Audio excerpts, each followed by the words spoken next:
Hey everyone, back with me again in this channel. So on today's tutorial I'm gonna show you the CapCut coloring tutorial.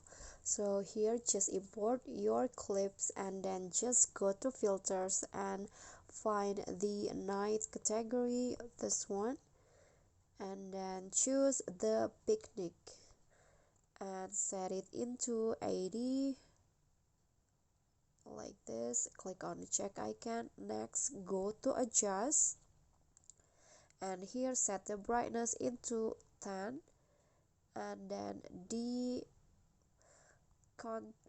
saturation set it into -20 like this, and then set the sharpen into 100. Click on the check icon and next go back and find the effects, body effects, video effects I mean, sorry, and go to basic and find the edge glow effect. Okay, this one's right here, and set it into around 13.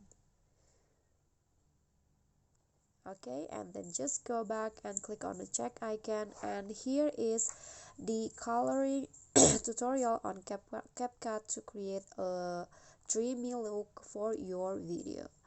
Okay guys, so that's all for me. Thank you guys so much for watching. If you got any question, feel free to drop them in a comment, and if you think this video is helpful, don't forget to click thanks, like and subscribe for more content. I'll catch you all in the following videos. Thank you.